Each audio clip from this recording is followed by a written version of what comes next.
The RC hasn't yet gone, Elsie. Let's make sure the RC goes to where the real Pearl of Africa is, in Kabale.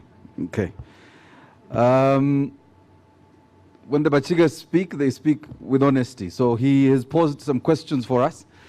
And later in the session, we'll have our panel discussion with Mildred and our plenary session with Ben Wine. We should come to those questions, Honorable Minister, and address them. I'm excited that both ministers are speaking to some of the critical issues we've been discussing on quality, so the quality of our products, and some of the projects that we must undertake, like infrastructure, the Honorable Minister has spoken about, in trying to open up our markets to our neighbors as we access those markets, all right? So allow me to invite the PS again, as she mentioned. She has a presentation. Let's now dig into the free trade area. We're asking, she's generally looking at what is it about, what is in it, what is in it for Uganda, of course, and where we are in harnessing this free trade area, how far we have come as a country. So ladies and gentlemen, let's welcome the Permanent Secretary and Minister of Trade, Industry and Cooperatives, Ms. Geraldine Sally. So as she comes, please note, she was initially in the private sector, no actually, well in government in some form, but in the corporate sector, now she's in government. So you'll notice that government is changing the way they do their things, even in the presentation itself. So welcome the PS. Thank you very much, Maurice. Yes, ladies and gentlemen, I'm back. You might get tired of seeing me, but please hang in there. We have a long journey, as you can see, and I'm really happy to be part of this journey. You'll kindly allow me to remove my mask since I'm at a safe distance from all of you. I also want to catch my breath. What?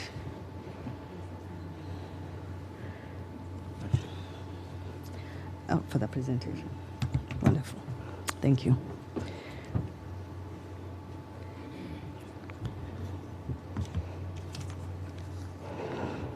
So I spared you the long welcoming remarks because I knew you had a bigger dose of me later on today and tomorrow and the day after. So I'll start by just giving you a small overview. Maurice has taken me through the technology, which normally fails, but thank God this one is working. My Honorable Minister, who is just presented, has hinted on some of the figures. Thank you so much. So when someone gives you a head start, it's a very good way to start. But he's also said he'll be leaving at some point. He's also got a very busy schedule. So when you see him moving, you just know that you have been forewarned. But he's fully with us in this journey, and he has the commitment to support this agenda.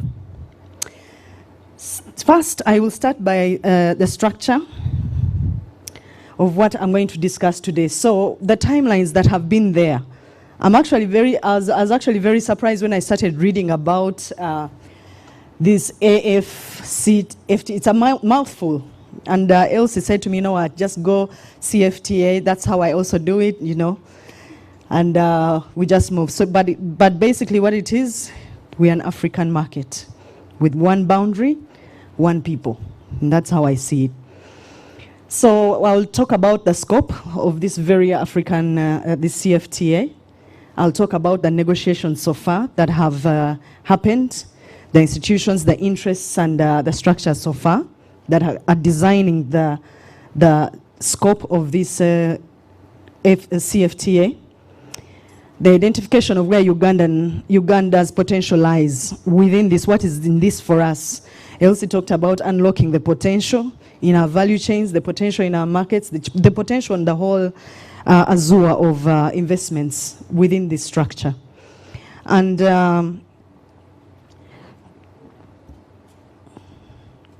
so you can imagine now, in January 2012,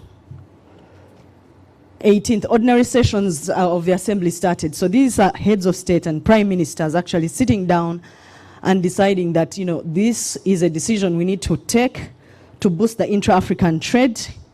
This is a decision we need to take for ourselves as our country. In fact, I'm so glad, Honorable Bahati, that you talked about this G20 and the G21. Can you imagine when we are all being boxed in? And sometimes it sort of hurts when people say, Africa, this country, Africa, where is it? So we are regarded as just one country, but it's okay. For us, it's okay. And if we actually become big like this, we can actually consume our own market. There's a time I was told someone got a tender to supply ducks to the Sheraton. And if anybody from Sheraton is here, they would attest to it. This person got a tender to supply ducks at the Sheraton. This man only managed to supply for 3 months because there were no mass production of ducks in Uganda or in East Africa. So what he did, he first got all the ducks that when he got the tender, he started rearing the ducks. Then he managed to supply for the first month within his farm. Then the second farm, he started traveling the country asking whoever has ducks. In the third country, he went to Kenya, Tanzania, and he found himself in the region looking for ducks. And in the end, he had to concede to Sheraton and say, I am unable to supply you ducks for a whole year. But the demand was there. And the prices, and more they became scarce, the higher the prices. Right there was a gap for the supply of ducks in Uganda. We have communities now that are actually consuming food which is beyond our traditional meals. Okay? If you hear the people in Hoima, I've always talked about it, those people doing the oil wells, they are actually eating rabbit meat. Traditionally in Uganda, that is like a small pet. I don't know, because me personally, I have never eaten rabbit. But that is the kind of meat they eat. It's delicate, it's healthy, and we do not have a steady supply of rabbit meat. So these people are actually encouraging people to do rabbits. But we cannot even supply our own demand just before you even go to CFTA. So for me, this decision was critical because it was a recognition of the fact that we have demand and supply which we can contain ourselves. We don't really need G20. G20 needs us. Because that is I want us to believe that we first of all, we give you all the minerals in the world. That's why everybody came to Africa. Congo. Congo has got all the, it is one of the countries with all the minerals in the world. God just sat there and put everything mineral in Congo. So when they tell us, oh yes, now we are going to come and trade with you. Yes, you come and trade with us, but just to know that we are not just G20, G21. We are Africa, and we can actually boost our own markets ourselves. Just allow us to do that first. So this is what we call the free trade area. Let free trade mean free trade. So negotiations started January 2012.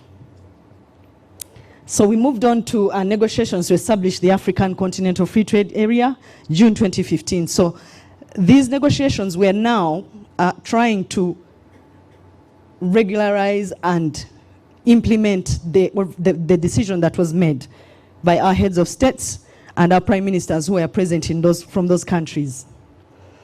So after that, the 10 negotiating rounds happened, starting from March 2018. You can imagine this has been a long journey. For some of us who are just coming in, I kept wondering like how all these are actually happening, and who's participating, who's talking for us, who's representing us. I would really like to know, who is actually in those active conversations on our behalf, and we engage them. So after that, negotiating rounds, 44 of the 55 African Union members and the member states signed up the agreement. So that is where also our president also signed in. And all these protocols are covering goods and services. They're covering trade in services. They're covering dispute resolutions, anything to do with facilitation, anything to do with quality, the sanitary and phytosanitary measures, and rules of origin. Take note of that rules of origin, because this is something that very many people get confused about. But really, some of the things in the agreement state that most of these productions of goods and services have got to be within the continent of Africa to a certain extent. Say maybe 40% of a product or 70%, it's all agreed. Say if it is maize. If you're going to be purifying and processing maize, at least let the maize itself be from Uganda. The chemicals that are treating it, the chemicals and the machines that you're using to process it and everything could come from abroad, but fundamentally the maize will have a certificate of origin from Uganda. So you know that you're actually buying a product from Uganda. And you know we are promoting our Buy Uganda, Build Uganda. So even if it's a phone, you know we started making phones. This thing called Simi. It was very interesting. Yes, some of these products that are making this phone are actually coming from Congo. And some of them are coming from China. But at least we know that 80% of that makeup of that phone is actually coming from Africa. So that is exactly what it means, that that product will have a code which represents its origin coming from Africa. And most of you who are in trade really know what I'm talking about when you say the code of the product is from Africa. But it becomes very difficult when we are talking about agricultural produce and agricultural products. Because then how do you see that the fish is actually from the lake here and not from some lake in Canada or wherever? So it is very hard to actually manage some of this, but we have to make that effort, and a joint effort on our borders is critical. So the timelines in these negotiations, the Cabinet of Uganda on the 19th of March 2018 made the decision that Uganda signs the CFTA. So now the Ministers of Foreign Affairs subsequently on the 21st of March 2018, during that 10th Extraordinary Summit in Africa, signed on for Uganda. And that one was also activated. And then on the 20th of November, despite all the, they deposited that, whatever we signed in our depository as an instrument of ratification for that CFTA with our African Union Commission. So that record is actually there in, is that me? I'm sorry about that.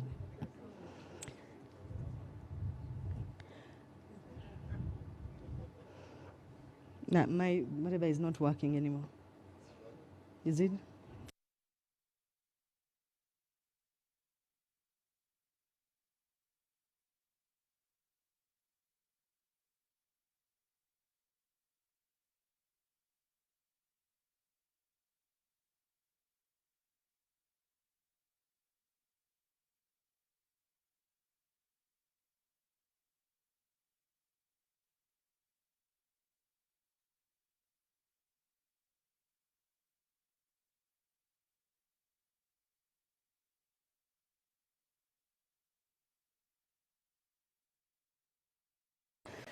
Of course, we had the Brazilian.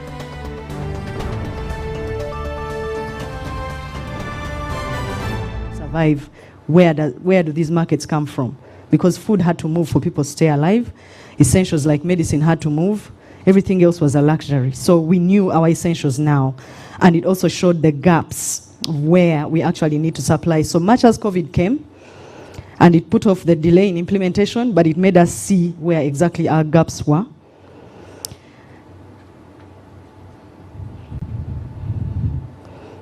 So we also have scope of this CFTA agreement.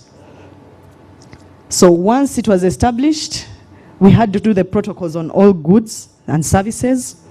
We had to do the protocols on settlement of procedures. Annexes were done. You know, all this is the technical work that had to be put into this agreement. Most of these things are happening. But I'm also wondering whether there is an active forum for us as Ugandans, Miss Elsie, where we can continuously engage the CFTA and the African Union continuously, even if we are not members of the Union, but where we can actually feed our thoughts actively, because what I get from my office is people continuously contact me on different areas of trade. For example, this week I had a young chap coming in from they call themselves an association of shoemakers of Uganda. They've created an association because they believe that they're powerful in numbers and that they can command some space and some protection in terms of bubu. And you'll see later on that every country is allowed at least a maximum of 3% to protect their home industries. Now, their argument was that there's so many shoes from China. And then for them, they're actually using actual leather from our own local industry, which is really strong. And they feel that their cost of production is high because their leather is genuine, they have to treat it, they have to ship in equipment from China and elsewhere in the world. So their shoe is a very authentic shoe, long-lasting, even your grandchild can wear it. However, it doesn't have market and it's not protected. So when the Chinese come in and flood the market, someone is actually going to take the Chinese shoe over theirs. So we were thinking, you know, how do we open our boundaries, but yet again protect those small cottage industries and, you know, continuously have that conversation and keep refining all this. Well, I guess if we have a forum where we can continuously have these conversations for our SMEs, remember we are called the least developed countries classification in World Trade Organization.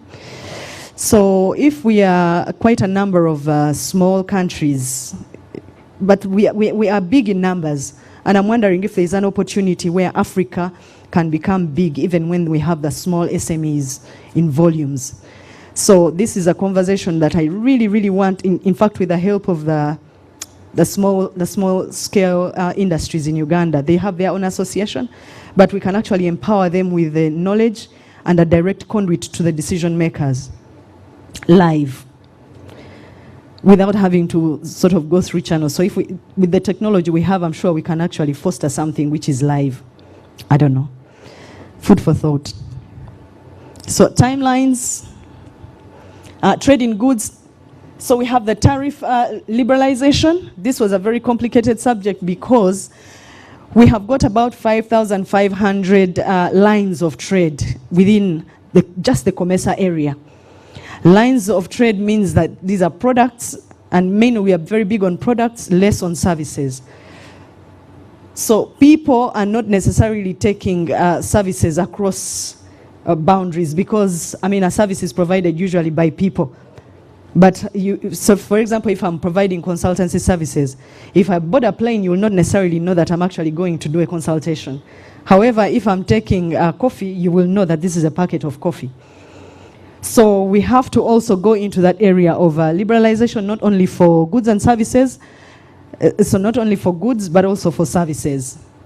This week, the people of events management also launched their association.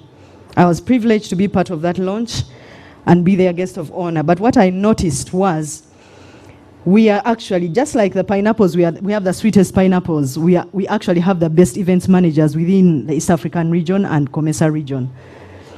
We have people who come from Sudan. They get people to actually do events management, decorating, you name it, into other countries. And they now have to contend with the barriers of trade in terms of providing these services. So sometimes people are actually shipping some of their things to Sudan or Congo or Kenya, and then they're met with surprises. So we also need to cover services much as we are doing all these products.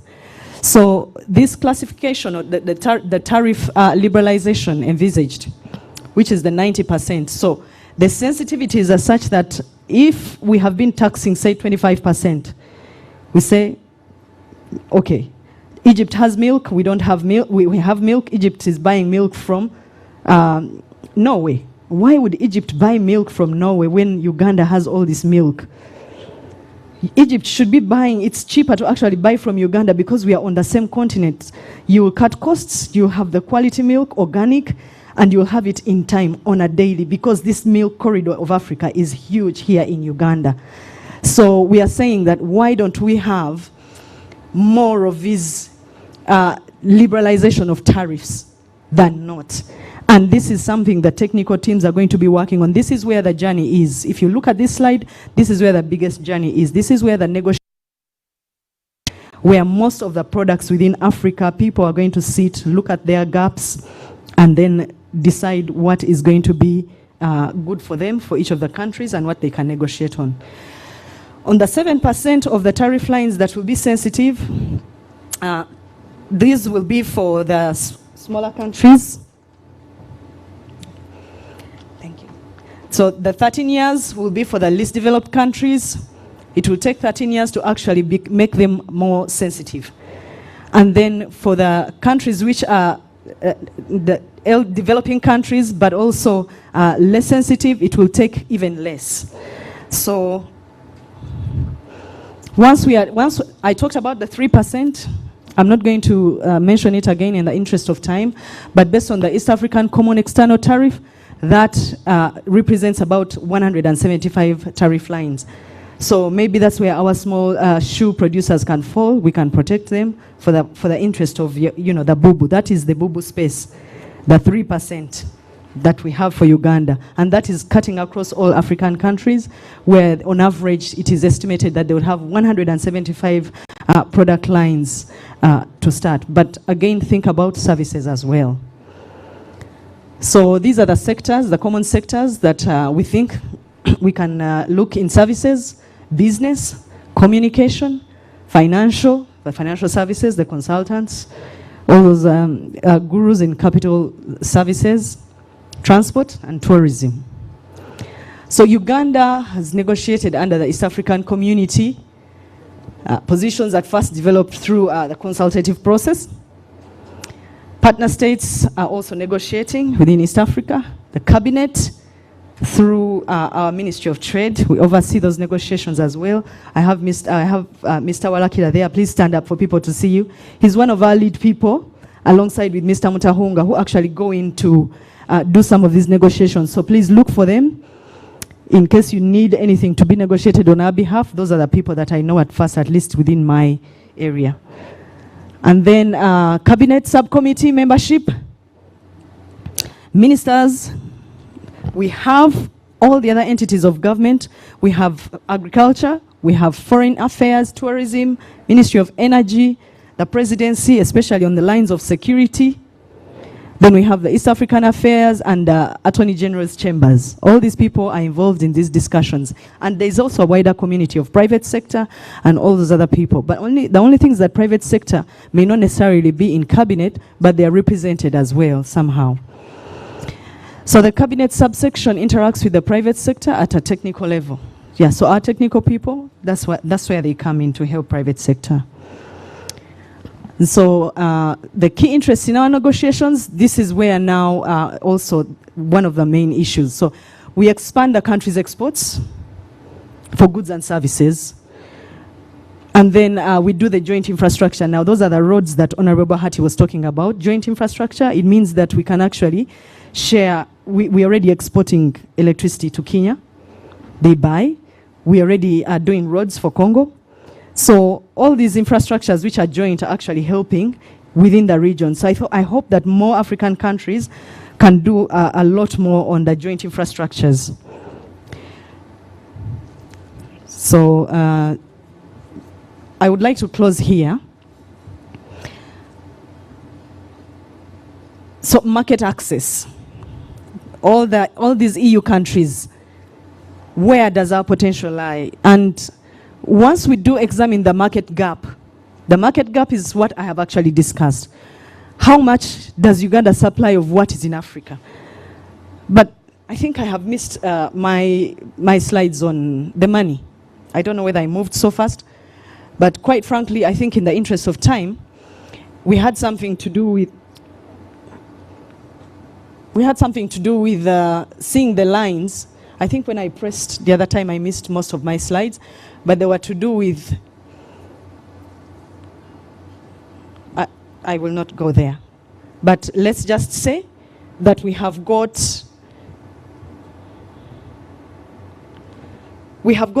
deficits in some of the areas like milk. We have got deficits in the supply of tea, coffee, on this very continent. And we would like to supply more, and everything that Uganda is supplying is less than 2% of what is demanded in Africa. That is the most important thing. we are supplying cotton, we are supplying coffee, we are supplying tea, we are supplying everything that we produce for from our agriculture sector. We are actually only satisfying 2% or less than 2% of the market within Africa alone, which means that we have got a lot of potential to unlock as Uganda alone. So, and all this can actually be unlocked. Well, there is the slide finally, but you can see the numbers. This is a slide that is showing you the rest of Africa, what Uganda is supplying to the rest of Africa, as small as it is. And you can see what we are now supplying Europe. The biggest chunk is actually going to the Middle East. And that's why people of Dubai were very happy with us. So Uganda is taking more to the Middle East, taking more to the Comesa area, the region, taking more to European Union.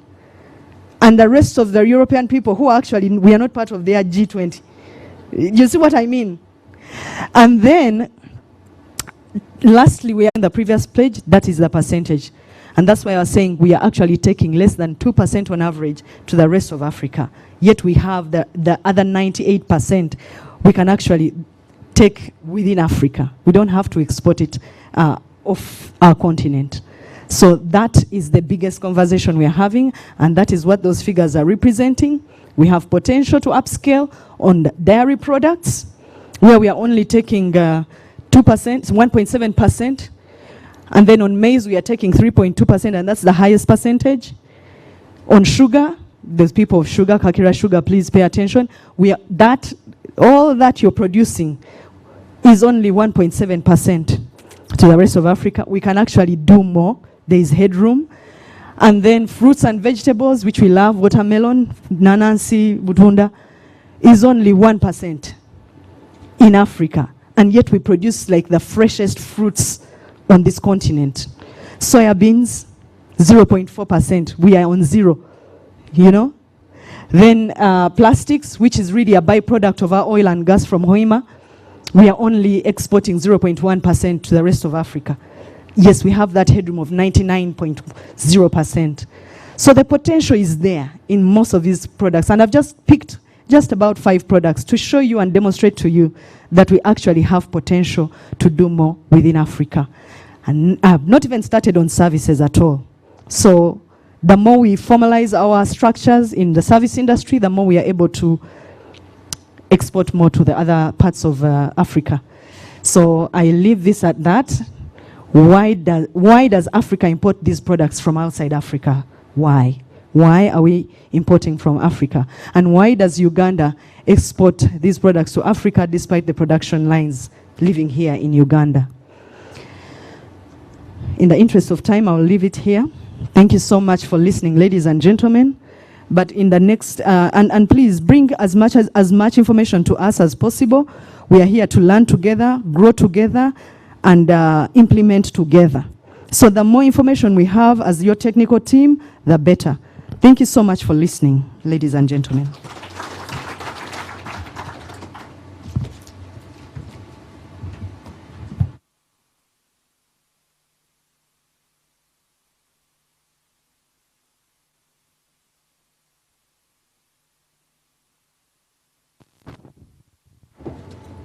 Another round of applause for our PS. Thank you very much. I had to be very careful because the PS is also a co-convener.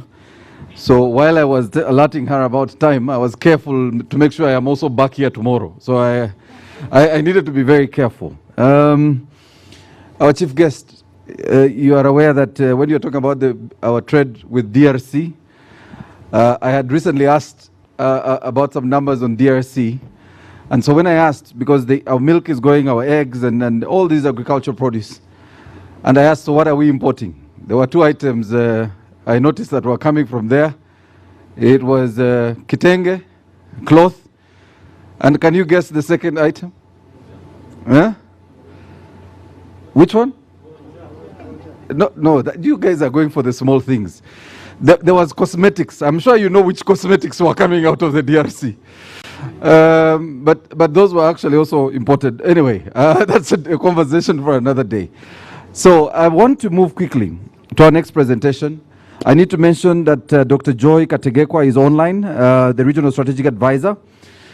Since Elsie has said we say CFTA, I think that is safer. For CFTA, we'll be joining the panel discussion with Birunji and Isaac. So I just wanted to let her know we'll come to you very shortly. But first, to the Secretary General of CFTA Secretariat, His Excellency Wamkele Mene, who will be speaking to moving towards operationalization of the CFTA. Let's run that video, please. Thank you for inviting me to participate in this very important dialogue, unlocking Uganda's potential in the AfCFTA. Right Honorable Jacob Olanya, Speaker of the Parliament of the Republic of Uganda, Honorable Francis Mwebesa, Minister of Trade, Industry and Cooperatives, Honorable Ministers of State, Honorable Members of Parliament, the Permanent Secretary of the Ministry of Trade, Industry and Cooperatives, the Resident Representative of the UNDP, Members of Parliament, distinguished ladies and gentlemen, it is a pleasure to join you today for this very important dialogue. Let me thank the organizers of the event for extending an invitation to me and commend them for focusing the discussions on the AfCFTA, which is at a very critical stage of early implementation. I was asked to speak on the topic moving towards operationalization of the AfCFTA, and I take the opportunity to do so, and I'm very delighted to be granted the opportunity to do precisely that. To date, there are 54 countries who have signed the agreement establishing the AfCFTA. Only one country in Africa has not signed the agreement establishing the AfCFTA. State parties who have ratified the agreement establishing the AfCFTA as of today stand at 41. This is a very important milestone in Africa's economic integration. It means that these 41 countries who have ratified the AfCFTA have accepted the legal obligations to open their markets, to reduce barriers to intra-Africa trade, reduce barriers to intra-Africa investment, and to adhere to a single set of rules for trade and investment in Africa. As you may be aware, ladies and gentlemen, the AfCFTA is being negotiated and implemented in phases. Phase 1, of which we're almost at the conclusion, covers trade liberalization of goods and services and establishes a mechanism for the settlement of disputes concerning members' rights and obligations under the agreement. Under the liberalization of trade in goods, state parties have committed to eliminate import duties on 97% of goods traded on the continent over a phased period, as well as address non-tariff barriers, which are a major obstacle to trade in Africa. The remaining 3% of tariff lines, which account for up to 10% of intra-Africa trade, are the so-called excluded products, which will not be subject to tariff reduction. This is to enable and allow for flexibilities for state parties who have particular sensitivities and who require the time to adjust over a 5-year period to adjust to the new tariff regime. Since the AfCFTA is a negotiated rules-based system, to establish the rule of law, and in particular the rule of trade law, the practical implementation of the agreement therefore does not immediately become possible on ratification. Rules of origin, tariff schedules, and services sector commitments will still have to be negotiated.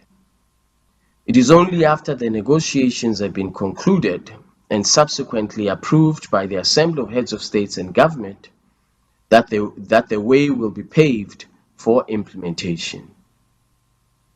The negotiation on the rules of origin is aimed to build sufficient consensus on what the minimum level of value addition should be in Africa, since many products will not be 100% locally made.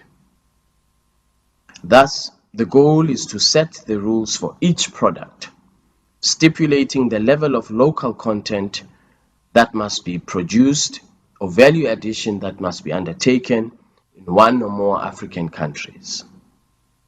The objective of this exercise is to ensure that we foster industrialization in Africa and that we limit the importation of trade-distorting products from third countries from outside of the AfCFTA market. Currently, this negotiation has resulted on rules of origin, has resulted in 87.03% agreement on product lines, marking substantial progress that has been made over the last 4.5 years.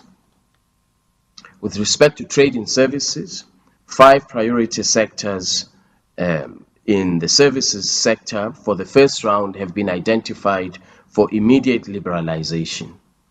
And these are tourism, transport, communication, financial services, and business services. However, state parties, where they so wish, may choose to liberalize more sectors than have already been identified based on the principles of variable geometry and reciprocity. Liberalization under the AfCFTA is being implemented through already existing customs unions such as the East Africa Community, Southern African Customs Union, CIMAC, and ECOWAS. Each of these customs unions is required to prepare its tariff offers, rules of origin, and schedules of commitments in trade in goods and services for submission to the AfCFTA Secretariat for verification. The activation and operationalization of the dispute settlement body, which happened on the 26th of April 2021 in Accra, Ghana, marks a significant milestone as Africa marches towards an integrated market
ensuring that all non-tariff barriers are removed and eliminated, subject to a negotiating process between the complainant and the country that is alleged to have a non-tariff barrier in place. We believe that the non-tariff barriers resolution mechanism will be an important tool for economic operators to access new markets across the African continent. With the implementation of Phase 1 in January this year, the benefits of economic integration from trade creation among African member states, and B, from trade diversion from other countries outside of the AfCFTA market towards the enlarged continental trade area will be enhanced as the member states increase their production capacities, driven by a higher level of investment and productive capacity. Thus, as the AfCFTA gains traction, it will improve intra-Africa trade and competitiveness and give Africa a greater share of global trade. Ladies and gentlemen, in phase 2 of the AfCFTA negotiations, we shall develop protocols on intellectual property rights, investment, competition policy, digital trade, and women and youth in trade. In this regard, preliminary work has already commenced, and we look forward to providing a report to the Council of Ministers responsible for trade. Regarding outstanding ratifications, the Secretariat continues to engage the countries that have not yet ratified to do so as a matter of urgency, of course, subject to their domestic legal requirements. We do, however, recognize that the issue of ratification is a sensitive matter that is domestic, legal, and political in nature.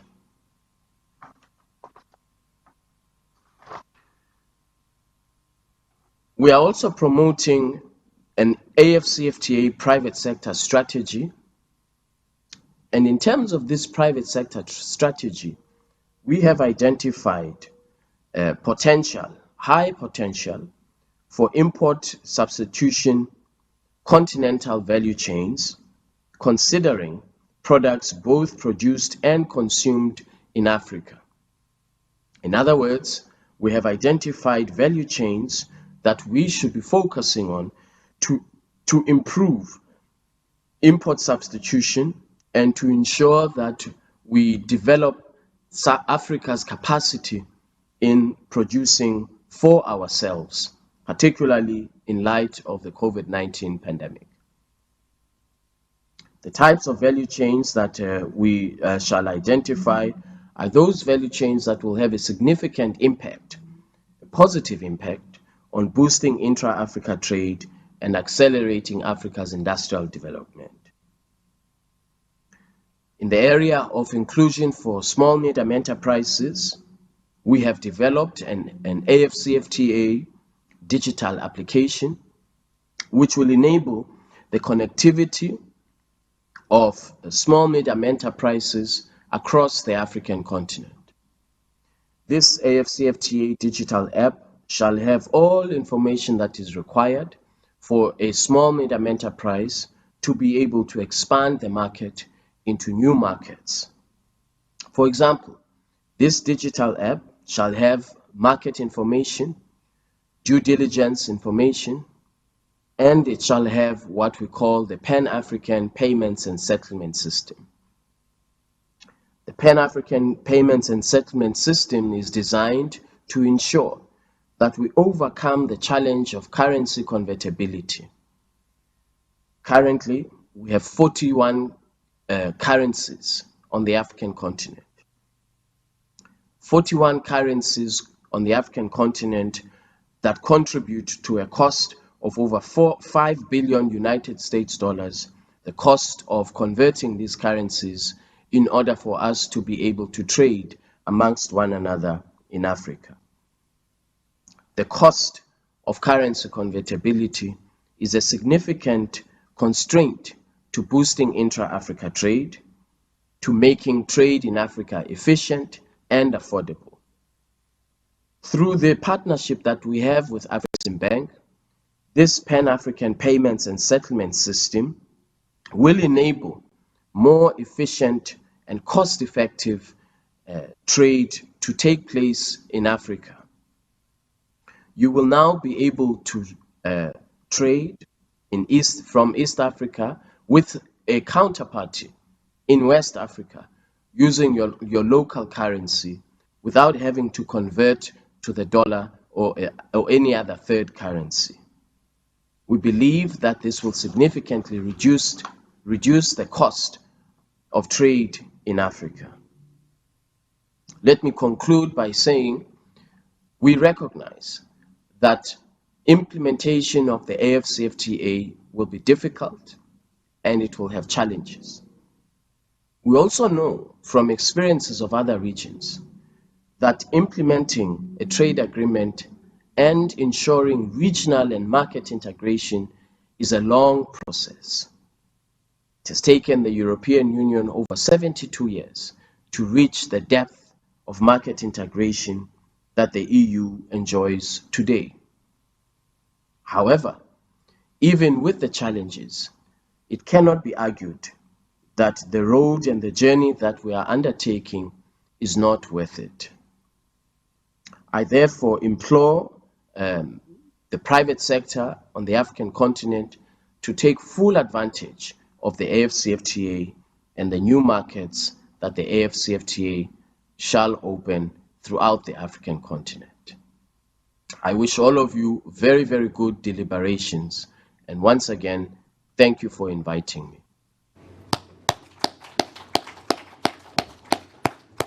Thank you very much, Your Excellency Wamkele Mene, who is the Secretary General of the Africa Continental Free Trade Area. All right, so we are now going to transition into a panel discussion, but I'm also aware that there might be people who are now just joining us. If you're joining us on UBC and NBS, and also joining us via the online platforms of those media organizations, and those of you joining us via Zoom, I want to again welcome you to this national dialogue on the Africa Continental Free Trade Area under the theme Unlocking Uganda's Potential in the CFTA.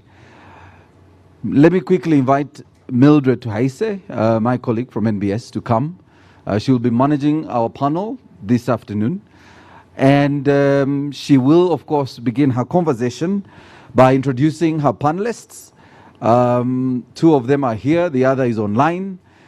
And then she will start off with Dr. Joy Kategekwa, who is on standby, so that we can then transition back into the room to the ones who are here. And then a Q&A session, which of course has been shortened to manage the time. And then we must conclude at exactly 5 p.m. because of TV time. TV time is not elastic. So over to you, Mildred.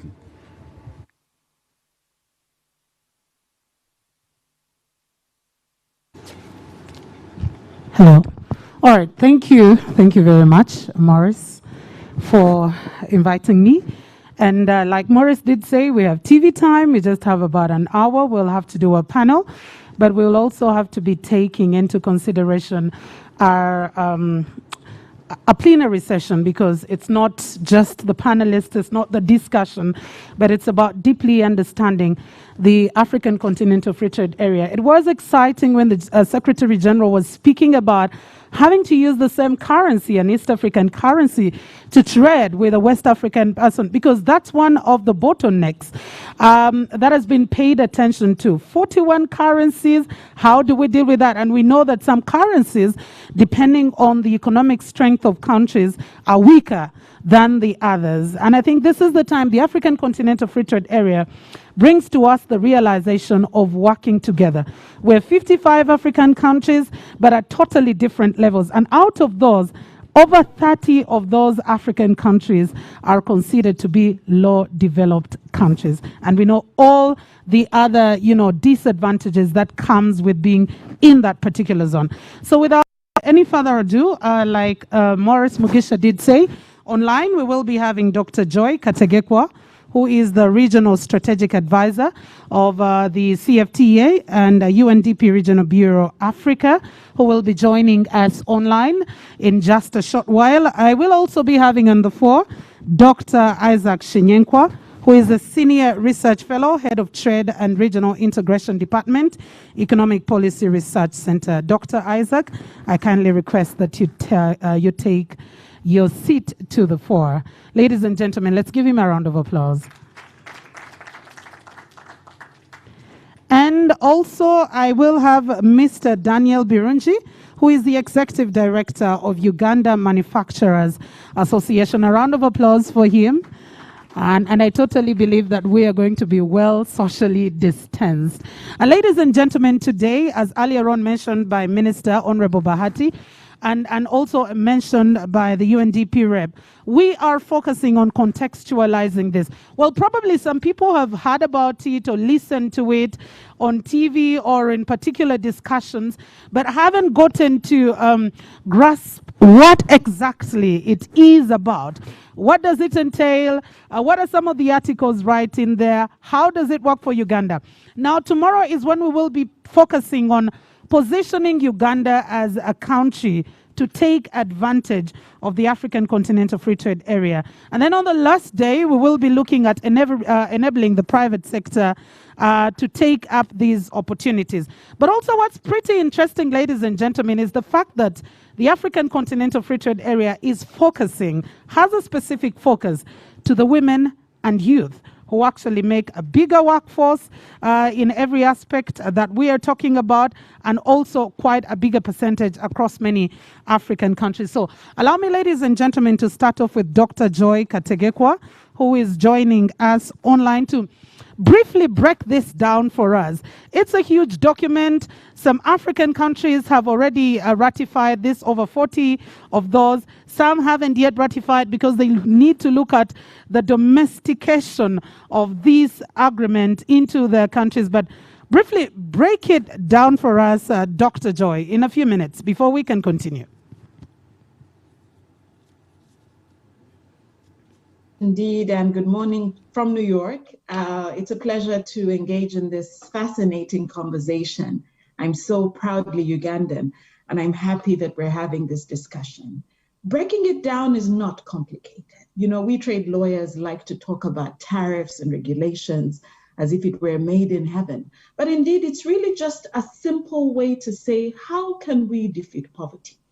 How can we ensure that the efforts of those Ugandans that are getting out there, creating products, creating services, have a market outside of this continent and can therefore create the ripple effect of the development perspective? In terms of simplifying the African Continental Free Trade Area, I'd like to talk about two things: scope and scale. And if you allow me, if it's possible, I'd like to share my screen so we can get a sense.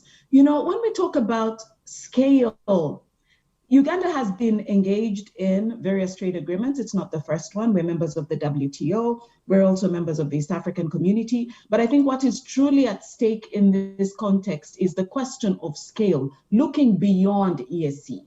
When you think about it, the Secretary General has told us, the PS has also told us, we're looking at a huge number of countries that have ratified. 42 have ratified the agreement. You know, 39 have deposited their instruments, basically saying we shall move our domestic regime to give the AfCFTA market reality in terms of the regime in which we will treat foreign products. These schedules have been verified. You know, we've talked about the sequencing, so I will not repeat all of that. In a simple way, what I'd say is, as we say in Luganda, JHD, because before we used to talk about the AfCFTA as a policy question, a political question, you know, but now we see that it is practically there.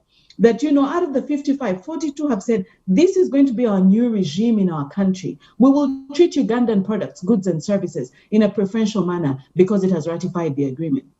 When we say JHD, what do we mean practically? We're talking about value chains, because value chains are the entry point, are the participatory point, are the democratization process of this agreement called the AfCFTA. Now, when you think about it, at UNDP, we've done some research together with the AfCFTA Secretariat, and at least 10 value chains come through. And I'd like to go through them because they get an understanding, if you compare them vis-a-vis Uganda's export structure, of what is truly at stake. Now, why these value chains are important is because when we finish the agreement and the political legal questions, what have countries exchanged between and amongst each other to concretely say, of the 40 countries, this is what we're giving practically. We've identified 10 value chains: automotives, leather and leather products, cocoa, soybeans, textiles, clothing and apparel, pharmaceuticals, vaccine manufacturing, mobile financial services, cultural services, and the 10th is all the converging services that the Secretary General also spoke about.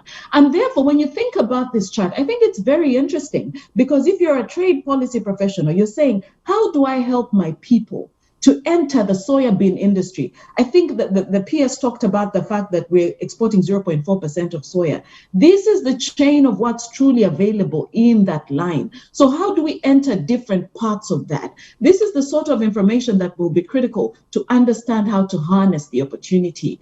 So again, emphasizing that the point is really and truly about value chains, how it is that we use the raw materials, create production bases, get into larger markets, which is the AFCFTA, and look at it also from the future-proofing perspective, because the PS was right when she said, COVID has taught us lessons, so we have to think about resilience. Now, when we think about, and I'll stop at this point just not to monopolize the conversation, the AFCFTA is truly about how much, two things, how much the exporters that are hustling, producing, exporting this 2% that the PS spoke about, but also about how it is that government and the policymakers can take on almost a commitment to say, we shall connive, we shall conspire, we shall intentionally ensure that we facilitate you to export goods in the AFCFTA. Before, we've spoken about trade facilitation as improving the situation of what happens at the border.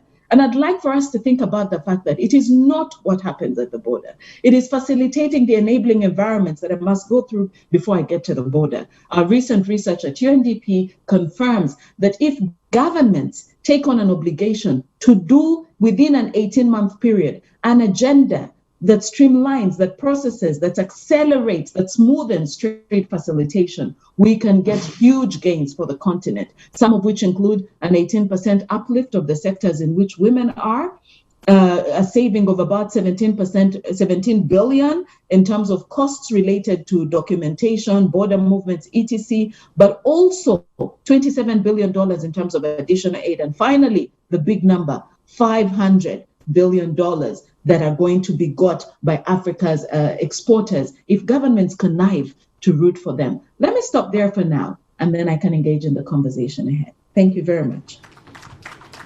All right, thank you. But I know, Joy, that you will be leaving pretty quick, and probably just before you leave again. After breaking down the entire agreement for us, let's now zero it down to a country like Uganda, an East African country that is considered to be in the LDC range, and it is a country that is looking forward to move, at least to the middle income status, which we had been promised some few years back until some issues happened, including COVID. Where does Uganda fall? How does Uganda get to penetrate through such a huge market of 1.3 billion people? So, I think that it comes down to maybe three things. One is know the opportunity. When I was at LDC many years ago, we had a professor, when she'd come into the class, should say, know the law, and we'd all answer, know the law, know the law. The ones who were in my batch would know, we used to laugh about that. Know the AFCFTA, know the AFCFTA, know the opportunities in there, because you cannot use what you don't know. So that's the first thing. And I think important work has been done on that, because the PS gave us an indication already of a zoning and understanding. So we must identify the niche and identify it early. That's one thing. The second thing is, what do we mean by trade capacity building? I've worked in this area for 19 years, and I think, in a sense, we've mastered the art of creating opportunities. So we have some at the WTO, we have some in the ESE. We need to master the art of transforming that knowledge, that energy, that practice into increasing exports. And so what is a new generation trade capacity building agenda? Uganda will benefit from the AFCFTA if the policy officials talk to the private sector, understand where they are. And that's why I use the words connive, intentionally, move, root for removing those barriers. When we talk about standards, all of us, the trade lawyers, the trade professionals know what these things mean, standards, SPS, TBT. But I think what we need to do is take that down into, how do we get our exporters to meet the standards in the Senegalese market? How do we get our exporters to move their goods and showcase them in intra-African trade fairs. We were just in Ghana recently with Elsie, the resident representative. She did a fantastic job. She picked a group of Ugandan manufacturers, took them to Ghana to showcase their products. I was so proud to see these Ugandans manufacturing shoes and clothing and all these sorts of things, quality products that we can wear. You will not use the market if you cannot produce to the quality and the standards that are required in external markets. And so it goes down really to that point of a capacity building agenda on trade must go beyond the policy frameworks. It must touch the practical realities of the problems exporters face and then use the government machinery to create that space. Final. What is the infrastructure for trade? It is not the agreement. It is not the policies only. It is the energy. It is the transport. It is the finance. How do we unlock that potential? Now I work in the United States with UNDP at headquarters, and I get to see a little bit how the US supports its enterprises to ensure that they export. There's nothing about the market creating the magic. There's everything about the government working with the market to make sure that they succeed. And so how do you give them information? How do you take them and showcase them? How do you ensure that they're financing tools and instruments that can allow them to be competitive? How do you touch on that specific question around the specificities of what women face? And then use yourselves as the unlockers, the bottle openers, the freers of the space to ensure that the goods can indeed be produced at scale and go create a good impression and then sustain in terms of production. Thank you very much. All right, another round of applause for Dr. Joy Kategekwa. Thank you so much. I know you'll be running away probably pretty soon, but if we can still be with you, that will be very, very beautiful.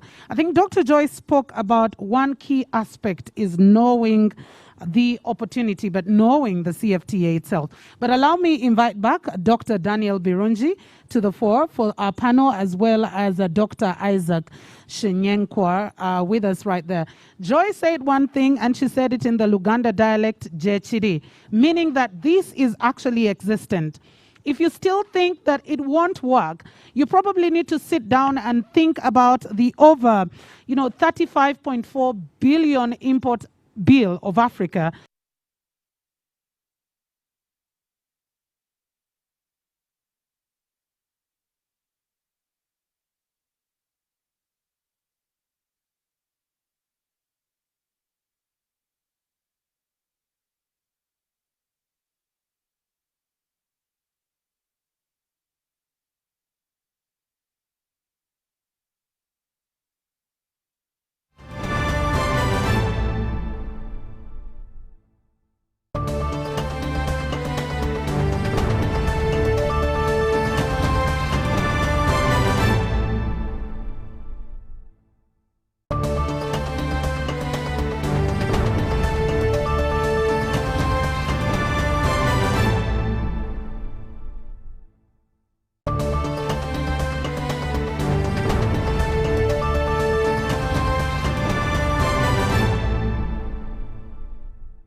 Private sector.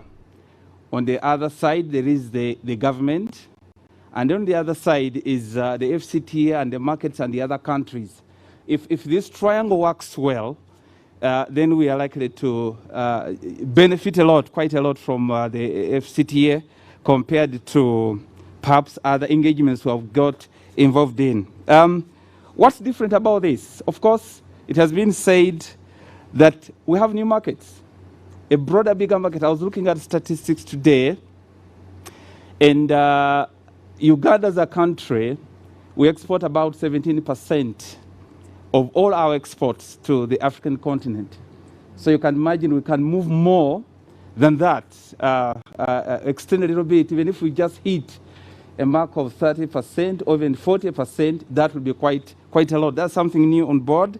Of course, it will help us with our very many SMEs that are struggling quite a lot. You know very well that they contribute significantly to the Ugandan economy. But I think these will likely do quite a lot and be able to export to Africa. then I see the FCTA as an opportunity for us to industrialize. Industrialization has eluded us over the decades.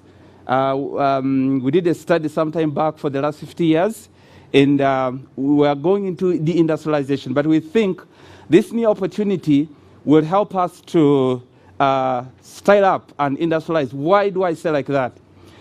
Once we go into light manufacturing, we'll be able to export. Right now, Uganda does quite a lot in terms of exporting to the Congo, in terms of exporting South Sudan and our neighbors. I know we are competing with India, like in the steel industry. We are competing with others in the cement industry, but these are areas that you think that we are likely to break through if we work hard in this direction. Women have been pointed out as some of the people who have really struggled when it comes to trade. 70% of the traders on informal trade are these people who are in agriculture. What do I see in as far as they are concerned? I see simplified regimes for them with the trade facilitation to be able to cross the border, sell their stuff, and then come back. The same thing to the youth. We have a youth biology in Africa. Youth dividends. How do we harvest these young people who are redundant right now instead of going to control activities? These are areas where I think the Continental Free Trade Area will help us quite a lot. We are so much into substance kind of economy. I think with the FCTA, we are likely to see that portion of the economy shrinking in as far as production is concerned. There are so many opportunities for value addition of some of the things we produce right now. Cross-border trade is one area with a lot of challenges which will be resolved in this. With simplified rules of origin, trade facilitation and compliance will be able to be dealt with. Of course, that said, there are definitely some challenges that will come along, which are in form of adjustment costs. In form of, if we are not competitive enough, some of our factories will be thrown out of joint. That one, the Uganda Manufacturers Association has to take that into consideration. So the triangle I talked about, it helps us to put in perspective what we need to do as government, like the other speakers have said. And I want to underline this. We are not going to sign these agreements and come home and relax and say, hooray, we have got it. They would have got it wrong. We need very strong strategies, very well calculated strategies with the financial backup to be able to do that. We need to move out there. We can't just sit and rejoice. This is a play field. Others will benefit. Some will not be able to benefit. Depends on how you play in this field. I'll stop there for the meantime.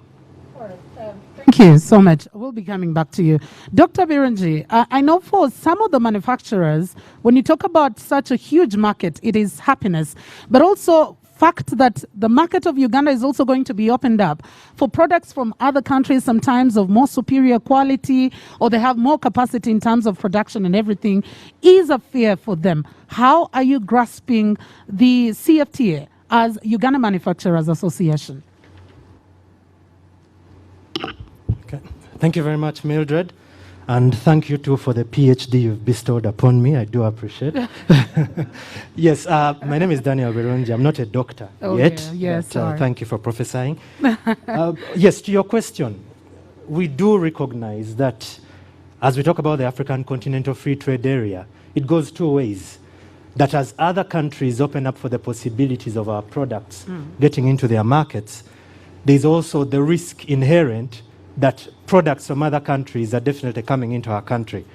Now, one of the key things that we've been preaching, and I'm glad the PS mentioned it as well, is the aspect of competitiveness. Competitiveness begins with what we do at home, what we do in Uganda. Competitiveness begins with understanding and getting hold of a leaderboard analysis that tells us where we lie in terms of competitiveness structure. One of the key drivers of competitiveness for many of the industries is cost of power. Frankly, we are moving in the right direction, but there's still a lot of ways to go, especially when you understand that at that moment, you're in competition with someone from Ethiopia getting power at 2.5 cents per kilowatt hour. We are only aiming for 5. That is a key challenge. When we speak about then the aspect also of, sorry, my glasses are misting. When we talk about the aspect of tax structure, it's another element that we need to be mindful about, because the taxes that are imposed locally on some of these products come back to haunt us at the point of export. Talk about the local taxes like excise duty. Talk about our VAT rate, which is at 18%. Neighboring Kenya is at 16%. Now, it's important, it's critical that as we start discussing access to markets beyond Uganda, we also then look at ourselves and say, okay, here we are struggling, here we are probably doing well, there's a challenge. The other one, of course, is standards. You've mentioned it, and everyone has mentioned it, the aspect of quality. What level of quality are we pushing for? And we have a twofold idea on quality. One area is that as a country, we certainly need to benchmark our standards to the best in class, because as best in class, you can enter any market without any discussion, because you already fit the profile. But the second bit, and this is where the national conspiracy discussion that the previous speaker was talking about comes in, we need to think about assisting our potential markets in standards development. If we go to the DRC and understand that there's a challenge on capacity in development of standards, what is to stop our standards body from assisting them in developing standards that then dovetail with the standards back home, because then we are king of the hill as we get into that country. So these are some of the immediate discussions that we need to have, even as we think of the 450 billion. How do we develop the capacity of the local entrepreneur? How do we address the aspect that today we're talking about taking milk to Algeria, but we cannot get it to Rwanda? How do we talk about the aspect that today we're talking about taking sugar to South Africa, but it can't go to Tanzania? Dispute resolution. I'm glad that the Secretary General spoke about that aspect as well, but we need to emphasize these issues if we are to be realistically in place to take advantage of the African Continental Free Trade Area. Thank you, Mildred. Thank you. And when, well, I called you doctor because I was talking to many doctors and I prophesy as well. Dr. Isaac, I come back to you. When you talk about the free trade area, one of the key issues that Dr. Joy as well talked about is understanding it.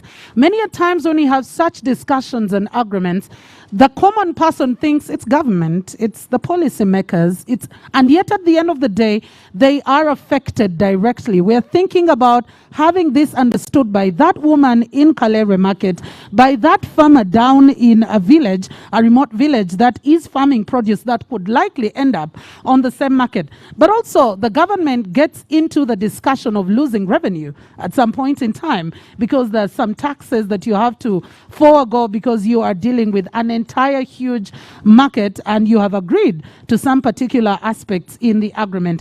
How do we get to address these two key issues?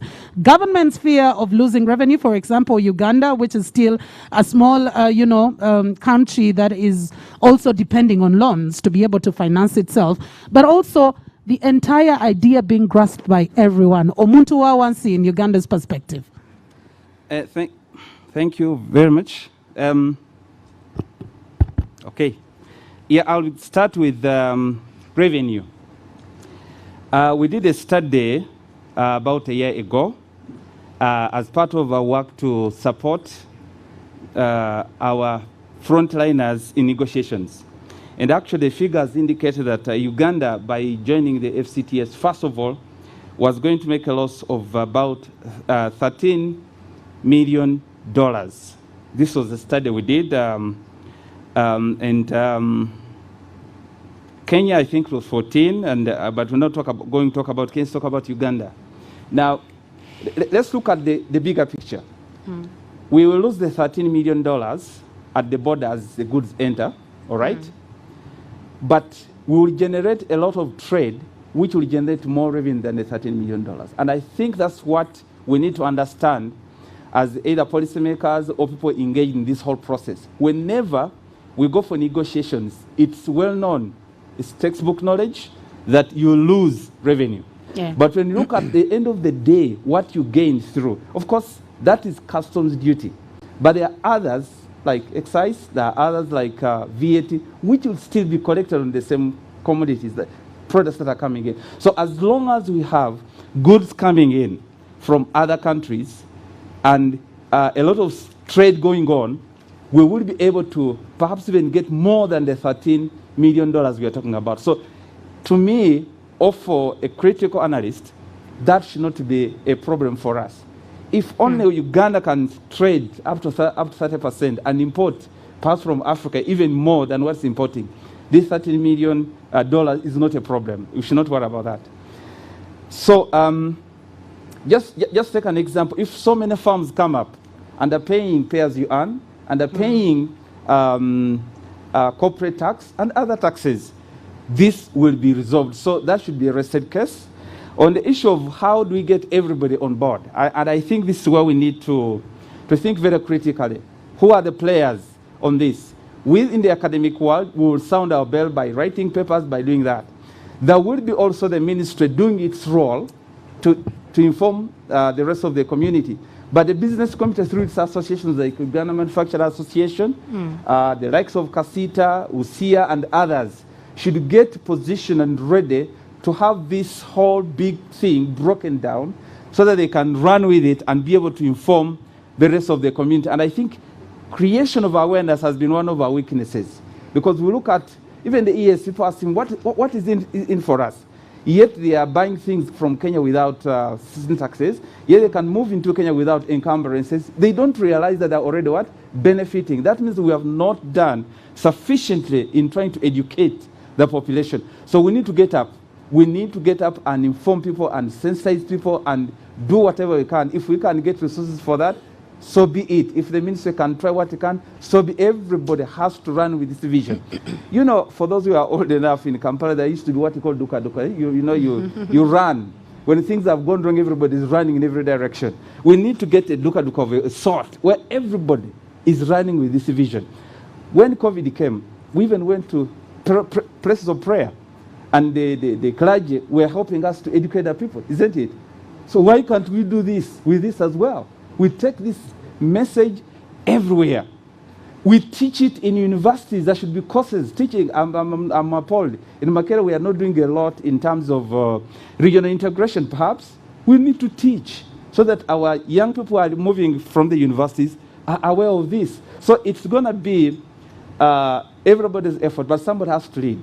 Government has to lead everybody on and bring everybody on board to be able to get everybody to know what's going. We even have, I think, civil society organizations in this country that are engaged in all these activities. Let everybody come on board. All right, thank you very much. Coming back to you, Daniel, and as I speak to Daniel, I'll request my colleague Ben Mwine to just get prepared for our plenary session in the next few. Looking at the statistics by the African Development Bank, they did look at about 80% of Africa's space filled up by small and medium enterprises, micro, small and medium enterprises, which is not very different from what Uganda has. And in this, there is always the context of, having the capacity. It could be financial capacity or even technical capacity. And I want to bring this in the context of the 10 value chains that Dr. Joy talked about. Do we have a comparative advantage? Are we looking inward to gain from this as Uganda through the Uganda Manufacturers Association? One thing that I need to point out is that history in Uganda has shown us that where opportunity presents itself, private sector will innovate to get into the opportunity. I'll give you two examples. One is early on, Makerere University, the leading university here, did not have a private sponsorship scheme. It was wholly government. When government announced the introduction of private sponsorship, and there was a realization that there was lack of adequate housing within the university, private sector quickly went into hostels. Hostels mushroomed around Makerere, and now you can't say you don't have anywhere to sleep. Opportunity two, South Sudan. When South Sudan opened up, there were no hotels of any nature, of a serious nature. People tell me that when they went to South Sudan the first time, they slept in tents near the runway at the airport. It wasn't because they did not want comfort, but the opportunity presented by South Sudan was so big that there was no question about whether to go or not. Now, to your question, readiness, I think, can be had. A couple of things that need to be solved. And for me, in a nutshell, the discussion here is around infrastructure on two categories. There's the soft infrastructure and there's the hard infrastructure. On the soft infrastructure side, we do understand that the nearest potential markets for Uganda at the moment are our immediate neighbors.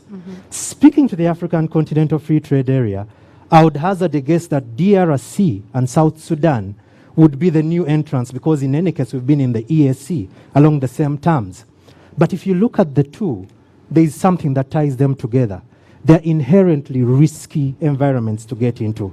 And one of the key elements is de-risking entry into these markets. How do we do that? One way is to have an export guarantee insurance scheme that then says, Daniel, if you're going into Congo, buy this insurance. If anything happens, we will pay. We will take the risk off you. That then saves government from having to incur costs of refunding losses, as is the case now for those who went into South Sudan. Number two is around export readiness as a key element.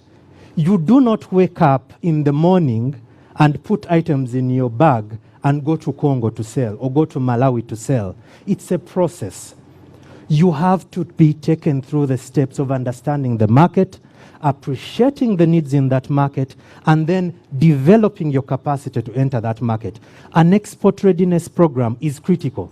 For the bigger boys, they are already exporting into these markets, so it's not a problem. But like you've said, we are predominantly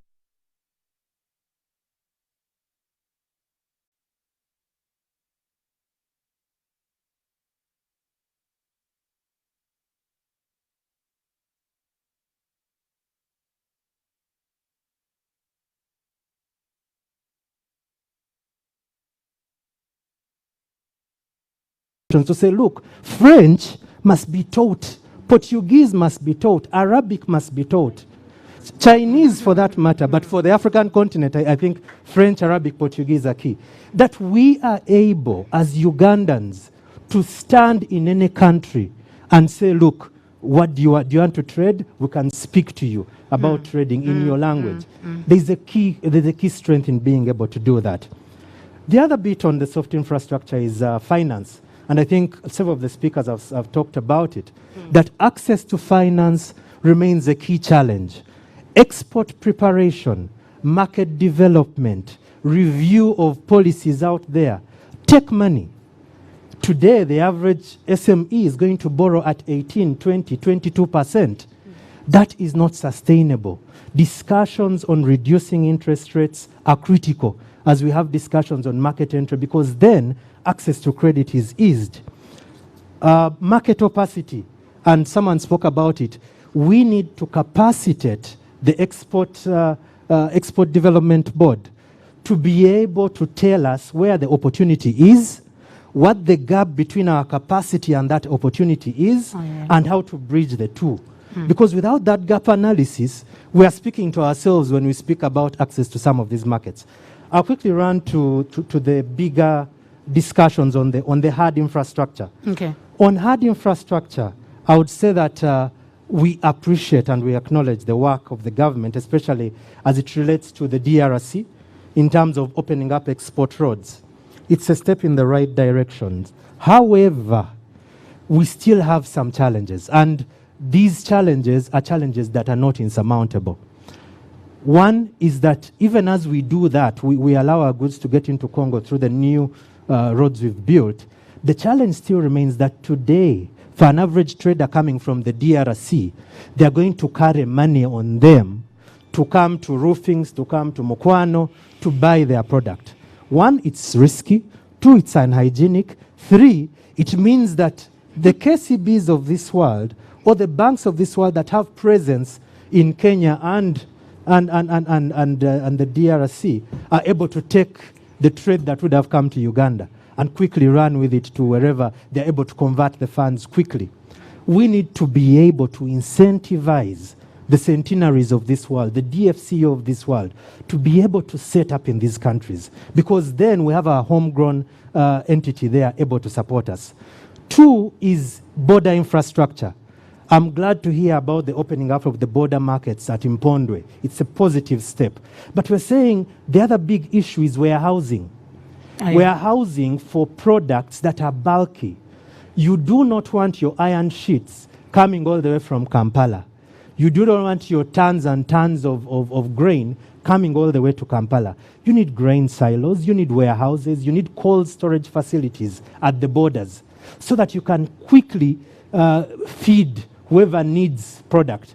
Because at the end of the day, we don't want to be the country that creates the roads that become a transit hub for the rest of Africa while we look on.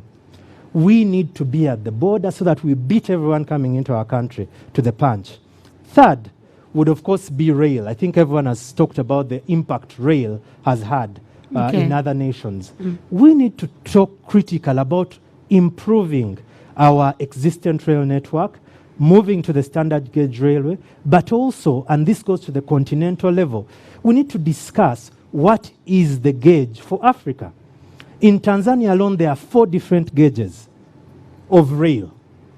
That does not speak to harmonizing and connecting the whole African continent. We need to speak about saying, look, as Africa, we've gone for meter gauge or whatever it is, so that connectivity becomes easy.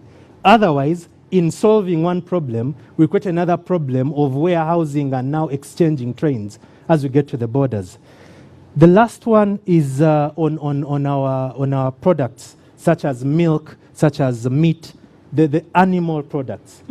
Today, you'll be very surprised to get into a Congolese supermarket and find that the milk comes from Norway or Belgium. Oh, yeah. It is not ideal. It's not that we do not have milk in Uganda, that we do not have meat in Uganda. It's that we have not put in place the infrastructure to support exit of this meat. And what do I mean here? I mean trade-sensitive disease control and quarantine measures and areas, so that within the country, we are quickly able to demonstrate that we are able to solve the issue of, is your meat safe? Is your milk safe? And even as we do that, the final bit is then we get to leverage the likes of Uganda Air Cargo, the likes of Uganda Airlines, to say, as we wait for the Trans-African highways to take shape, we can airlift product from Uganda to areas that would otherwise be hard to reach. At that point, I think we would have cracked it and we would be where we need to be. Thank you. All right. Thank you very much, Mr. Birungi. A round of applause for our panelists. We'll be going for our, our plenary, but while Mr. Birungi was speaking, I think he pointed to the fact that research shows that when you look at, for example, EU, their intra-trade with regard to food products and agricultural products is at about 72%. But when you look at African intra-trade in agricultural products, we are at 13% or even less. Ms. Elsie here was asking that the other day, when we look at countries like Cote d'Ivoire as being one of the major exporters of cocoa, or producers rather, when you go in Cote d'Ivoire and look for chocolate made from Cote d'Ivoire, it will probably be even a little bit harder for you. Same here. We walk into supermarkets and we're looking for products from Italy, UK and all that, and yet we're not thinking about Africa. Ben, I think we'll be taking on questions, we'll be taking on supplements coming through, and well, I do have Ben Winnie with the microphone. Ben, take it up. Thank you. Thank you so much, Mildred, and good afternoon to you, ladies and gentlemen. A wonderful first day so far of discussions that we have had, and to everyone who's joining us online. We know that we can't all be together because of COVID restrictions, of course. We'd like to encourage you to continue the conversation online. You've had some brilliant things being said here. How do we have this conversation beyond where we are? The hashtags to use are UG for AFCFTA or UG AFCFTA Week. I know it's a bit of a mouthful, but it should be easy. The F is small. Please do remember that and let us know what you think. We'd like to hear from you. We only have about 12 minutes before we end our TV broadcast, and so we want to make sure that we give as many people an opportunity to have their 20 seconds of fame and show us the brilliance as we prepare for the FCFTA. You know, being on TV is not a very simple thing. It makes you, Honorable Minister knows, you must take advantage of it. So what I'm going to do is ask for the people who are in the room, if you want to ask a question or say anything, we still have Dr. Joy Kategekwa, one of the most brilliant minds this country has produced, online to answer any questions. You put up your hand, I'll come to you, give you a second microphone, and then you can tell us your name and make your question or comment. I will insist and request that we keep that to under 1 minute so we can have as many people as possible say something before we wrap up for day one. If not, we still have, of course, tomorrow and Friday to have deliberation. So please do put up your hands. I'll come to you, and then we'll go around and try and get some thoughts. Remember, tell us your name, what you do, and try and keep your question or comments to under a minute.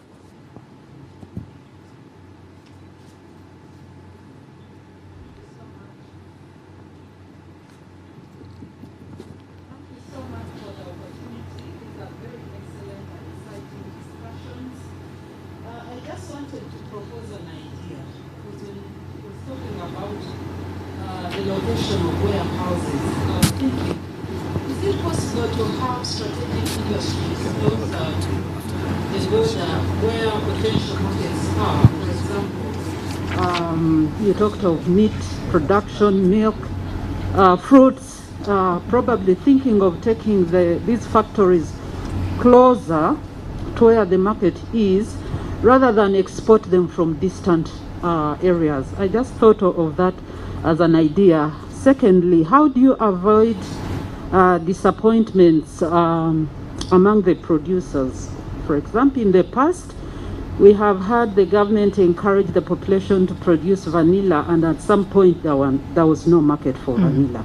So those are some of the challenges I foresee in terms of setbacks. I can stop here for now. Thank you so much. I will kindly suggest that we don't go to a secondly or third, so we can try and get as many people around the room as possible. Let me come to resident for the FAO. Please go ahead, and then we'll go around the room. Yes, it is. Yes, it's on. You just need to be, you can try and scream a little bit. Just press that small button over there. You can use mine. Thank you, Ben. I noticed you have cut your hair. But for Elsie, thank you for the opportunity. And my name is Antonio Querido. I'm from FAO, Food and Agriculture Organization. So you will be not surprised that I will defend my lady here, the agriculture, because I strongly believe that this experiment of the Continental Free Trade Area, agriculture can make it operate. Yeah. It is within the agriculture sector that we do have the potential to push for more integration. What we have seen so far is that we've been exporting the easy ones. Coffee, cocoa, tea, spices, but we are a net food importer. And the trade area provides an opportunity also for us to address the challenge that we have in terms of food insecurity within our continent, but at the same time to lift many out of poverty. For Uganda to become a food basket of this continent, of course, we have to move away of business as usual. It will not happen unless we invest seriously in agricultural transformation, where I see the link with the NDP agro-industrialization program for us to produce high commodities to be traded and also be competitive on the continental scale. Not only on the sub-region, but on the continental scale. But I think you have touched a number of areas that are important. The transport and logistics, the distribution aspects, the ICT, that is quite important, but also the finance dimension is critical for us to create an enabling environment for the agriculture sector to provide these opportunities. FAO has worked with the African Union Commissioner to provide a framework to boost the trading on agriculture commodities and service.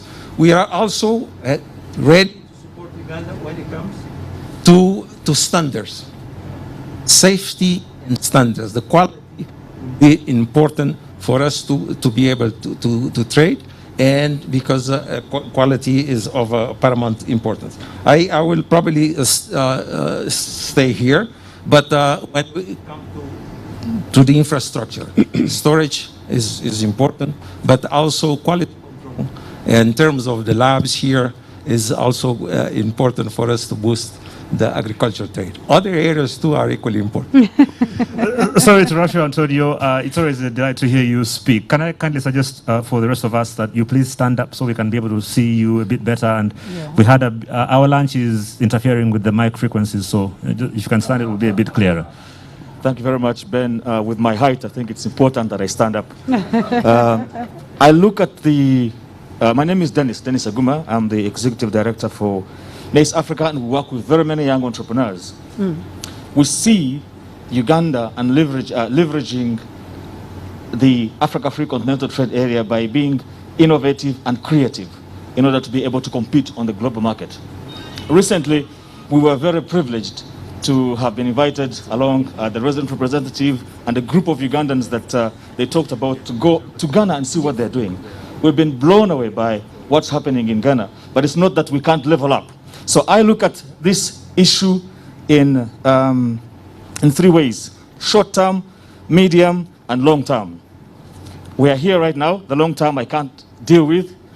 The medium-term we might deal with. I also look at it in hardcore aspects such as physical infrastructure, which the government has to deal with, but also look at it from a softcore aspects, skills and awareness. And here you have two key groups, women and youth, and I think they've been touched on. But many of the young people that we're dealing with at the moment have no idea what we're talking about. And I think you did mention that. So how do we produce young Ugandans who are very entrepreneurial, but thinking of an Africa-first strategy? So that if you're in Kabale doing those sweet potatoes and you're cutting your crisps and you're thinking about a Ghanaian market, how do we actually do that? I think education is one of those that we talked about. But is it possible, for instance, to have a sustained campaign for like 5 years and drill it in the heads of these young people? So that if you're thinking long-term strategy, someone growing up right now, in about 10 years' time, that is the guy that's going to be exporting our African products. If they have an Africa-first mindset, we are likely to have a step ahead. Thank you. Thank you very much, Mr. Aguma. Mindset change is a very big thing that we need to push. Let's get some ladies into the mix. We'll start there, and then we'll come over here to our bankers, and then we'll come back to the gentleman before we hand back over to Mildred. Again, Maurice did say TV time is not elastic. It's not Ugandan time, so we want to make sure that we show the African way of doing things properly by finishing on time. Thank you so much, our moderator. My name is Blessing Omcha Immaculate. I'm the Acting Secretary General for Uganda National Chamber of Commerce and Industry. I would like to comment just one thing about the discussion today. My question is, we are talking about these markets that we're opening up, and it's a very, very good opportunity for all of us. But I would like to comment on what the doctor said. He said that it is a good thing because we are bringing in a lot of revenue for the government. But how do we get to balance bringing in a lot of revenue for the government and also sustaining our local industries and making sure that in the essence of importing a lot of things, we are not drowning our own people? Then the last one is, how do we involve the young people? We keep saying that the young people and the women, but all the discussions that we actually have are centered around the people that get to have these discussions, the information that gets to be shared out. You don't see the representation of the young people. So we need to actually stretch out and get to involve young people into the discussions that we are having so that they become our ambassadors. Thank you so much. Thank you very much, Blessing. Again, for reiteration, I'm going to point out that we would like you to pick the most important point you want to make. I don't want to have to embarrass you on TV by yanking the microphone from you, so please spare me that temptation by keeping it to a point. So we'll come to you, and then we'll come to the gentleman over here. Let's start with the lady, and then we'll come to you. Thank you very much. I'm the head of transaction banking, which also handles the trade fight. Thank you very much for all the deliberations. Mine is just a comment that we saw a lot of disruption in the trade value chains during COVID, and the one key thing that came out is the inability of trade is really in SMEs, and if we are to get the SMEs to participate, we need to digitize, and I pray that we start thinking about digitization early enough, and in doing so, it will make it easy for the banks to be able to provide funding, because when you digitize, we are able to see the flow, and so we can support along. So thank you very much. Thank you very much, Rosemary. I should point out she's leading by example. If you're a Standard Chartered account holder, you'll know that they only have, I think, 3 branches operational now. They've basically shut down everything and gone digital all the way. So it seems to be the way things are going. So we'll come to you and then come to Nelson. We have a farmer who has to speak on construction, and then the very key, and then we'll hand back to Mildred. Again, please do keep it very brief so we can wrap up earlier. Thank you so much, moderator. It has been a wonderful discussion. What we need to know, let's start walking the talk.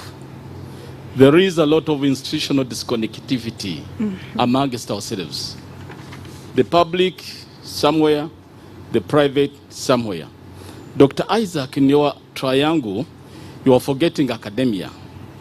Unless the quality and standard we are talking about is also put within that triangle, that's when we can get the quality and the standard desired on the African market.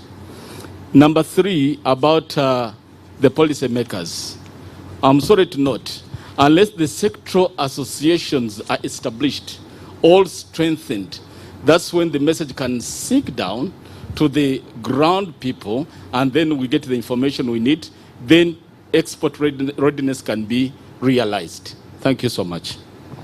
Thank you. I should also point out, as we go around the room, I know we are trying to rush things a little bit, but again, this is a reminder that this is just the beginning of the discussion. This is just the beginning, yes. And it continues not only tomorrow and Friday for the rest of the events that we are doing in this room, but online, in the media, and these are discussions that are going to take us into a place where we see the implementation of this wonderful thing called the FCFTA. So I'll come to the farmer, I'll come to construction, and then we'll finish with our economist, and then hand over back to Mildred.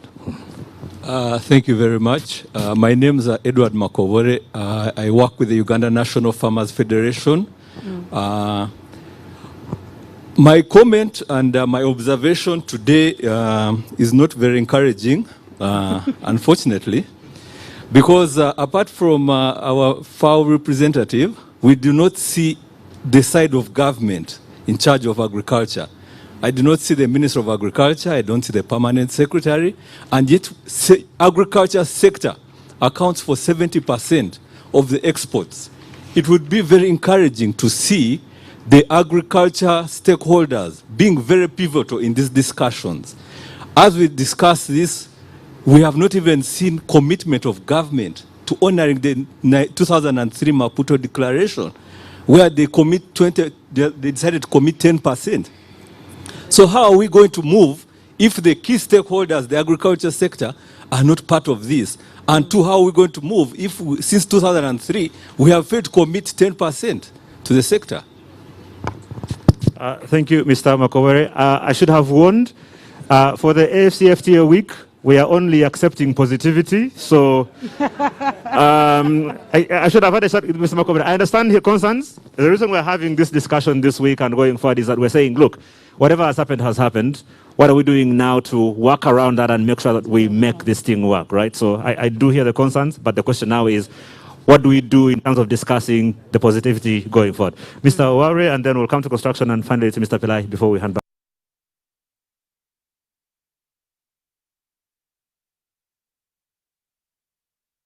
We do not see the side of government in charge of agriculture.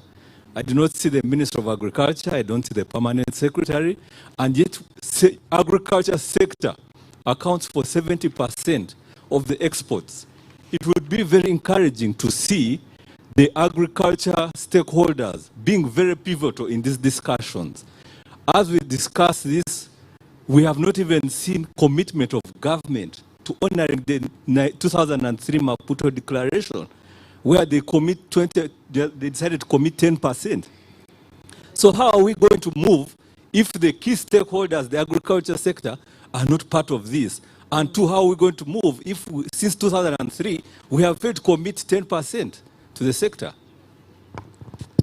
Thank you, Mr. Makowere. I should have warned, for the AFCFTA week, we are only accepting positivity. So I should have had a chat with Mr. Makowere. I understand your concerns. The reason we're having this discussion this week and going forward is that we're saying, look, whatever has happened has happened. What are we doing now to work around that and make sure that we make this thing work, right? So I do hear the concerns, but the question now is, what do we do in terms of discussing the positivity going forward? Mr. Oware, and then we'll come to construction, and finally it's Mr. Pillai before we hand back to Mildred. Thank you. Good afternoon. I am Nelson Tugume, coffee farmer. And one, I'm going to say two things for FCTA. Big opportunity. Two things. Strategy, strategy, strategy. The second one, industrialization, industrialization, industrialization. And I finally say this. We fought for peace in South Sudan. We saw our people come out and run away because they were selling chapatis, they were selling eggs, they were doing border borders. When the big men came in there, they said, sir, can we give you an industry of water? And we shall give you money from KCB, Equity Bank, to put your industry. And they started selling water. Strategy, strategy, strategy. Thank you very much, Nelson. If I wasn't getting my morning coffee from the juicer in Nintendo, I was going to fine you for talking longer than I had allowed. But since you served my breakfast, I'll forgive you. Let's hear from construction, and then we'll come to the economist finally. Thank you, thank you. My name is David. I'm from National Housing, construction sector. I'm happy at least to be here, and I've heard the phase 2, which was announced by His Excellency Mene, about the services which are included in phase 2 and those which are excluded. In Uganda, I don't know how many construction companies are exporting services out. Maybe zero. It is an opportunity that we package ourselves and see us exporting construction service out, and should be prioritized in the phase 2. Honorable Minister talked about it, and it is important we support our local industries. If we don't support, we're not moving. We are churning out so many professionals, so many children, and construction is the largest employer. Just one site alone can employ more than 500 people. What about a road? So what will that mean to us? Thank you so much. Thank you so much. Thank you, Ben. My name is Tangavel Palanivel. People call me Palani. I am Senior Economic Advisor at the UNDP office. I worked extensively in Asia based on the Asian experience, because Asia has a comprehensive experience on kind of unlocking the trade area. Based on that, I wanted to give only two lessons for Uganda, Africa. The one is the importance of integrated implementation of various thematic strategy. Like, you definitely need very dynamic agriculture, no doubt about, as my colleague said, but you also, there are colleagues suggested also industrialization. But mere agriculture or mere strong industrialization or high value industrialization is not sufficient. So we need a more competitive exchange rate regime, robust investment financing regime, and we also need more sustainable mineral sector development. So the kind of the trade is not like one sector, two sector. Uganda, Africa has comparative advantage in a number of areas. How do you actually implement, take into the consideration of a competitive exchange rate regime very robust investment regime, also dynamic agriculture industrializations in a more competitive way. So therefore, the importance of an integrated strategy and implementing integrated way is important one. The second lesson is that, again from the Asia, like the trade actually depends upon the international competitiveness. Like, it's not good actually how much potential you have, but it's basically a competitive regime. How compared to other neighboring countries, you could export your agricultural, whatever agriculture, whether it's maize or coffee or whatever it is. So therefore, you have to look into that, the kind of the competitive situations. Fortunately, I looked into that actually last few days. There is a global ranking on the competitive areas by the earlier used to do the World Bank, now the World Economic Forum. If you look into that last 10 years, Uganda made a huge progress, huge improvement in improving the competitive actually area, the international competitive.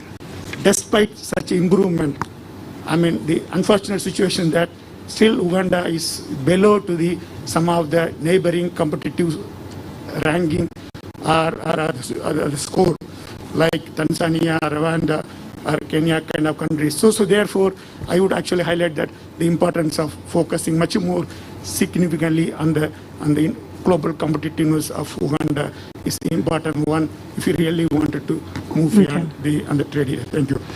Thank you very much. Again, just to reiterate that today is just the beginning. One of the important things is that everyone who is in this room with us has been invited because you are our ambassador. And so please, on behalf of the Honorable Minister and the UN country rep and the NDP country rep, I confer upon you the title of ambassadors of the FCFTA. So please go forth and preach this gospel wherever you go. But again, this conversation begins now. It continues beyond here. I would like to encourage you to continue that, not only here online in the groups where you are, because that person from your village is going to be the beneficiary from this. The stats that Mildred has been pointing out on our panel just highlights the magnitude of what this thing can do to transform our country and our continent. So we'll continue this. Of course, we have tomorrow and Friday and beyond. For now, though, I'll hand over to Mildred to get some final thoughts from our panel as we wrap up day one for today. Thank you. Definitely. A round of applause for Ben and all the discussants. Brilliant questions, brilliant discussions that are coming through. It definitely spells out a bright future for Africa as a whole. But just before we get to conclude, allow me to get a minute each for final thought from our panelists. And I'll start off with Dr. Joy, who is online. Dr. Joy, if you are still with us. I know we're wrapping up day one, but your final thoughts on this for Uganda particularly, but also Africa as a whole, as we now move to implementation. Yes, thank you very much, Mildred. 4 points stick out. The first one is JHD. JHD, so prepare. The second point is Duka AFCFT. I think the gentleman was right when he said everybody has a role to play. So Duka AFCFTA, what is your role? The third point is we have to put a foot on the pedal of productive capacity. All the questions that were raised, the perspectives are really about what shall we export and to what scale. Therefore, a foot on the pedal of productive capacity is important. And there, it's about energy, transport, digital connectivity, logistics, and financing. The final point, mindsets. We must make in Africa, we must build in Africa, but we must embrace Africa, vote for it with our money. And so the mindset that indeed this is our chance to transform the continent is an important one. Thank you very much, Mildred. All right, thank you very much, Dr. Joy. A round of applause for her. And we will also now go to Dr. Isaac. Your final thoughts. It's just the beginning, of course. Thank you. Basically, I think we need to draw very candid strategies to be able to do this. One thing that we have not so much delved into in this meeting is e-commerce. Put the frameworks in place to facilitate e-commerce, because this is still weak at even WTO level. We don't have a framework at that level. So countries have standalone. So can Africa have its own standalone kind of clauses regarding e-commerce, because this is extremely important. We've talked about infrastructure. I think we need to think, because we can't do all the things without requisite infrastructure. And finally, just a comment on agriculture. At the African level, there is the CADA process, all right, that has a scorecard after every 2 years. After the Maputo, now we are talking about Malabo Declaration. I'm part of that process. I think we need to strengthen this at national level to be able to invest a lot to enhance productivity, because our fertilizer utilization right now is about, I think, 2 kilograms per hectare also. This is very dismal. So we need to go into that. Given that we don't have much time, I'll stop at that. Thank you so much, moderator and ladies and gentlemen. All right, and to you, Mr. Birunji, your final take. Thank you very much, Mildred, and thanks to all the intercedents. One is preparation. The African Continental Free Trade Area opportunity is not an event, it's a marathon. As a country, we need to work together, be it private sector, public sector, academia, name it, to develop the right strategies in order to access the market that is before us. Otherwise, we shall be left in the annals of history as having seen it. It came, it passed us, and we waved at it as it went to the next country. That's one. Number two is that even as we speak about strategy and preparation, one of the new PSST keeps saying that Uganda has developed all policies and programs except the policy and program on implementation. We need to talk about having strategized, we need to talk about how we implement, and we need to measure progress on implementation.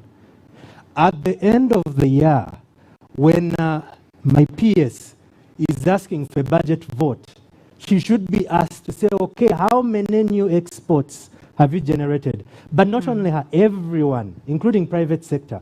If we are serious about exporting, we all have to keep exports as a key benchmark of progress in each of our organizations.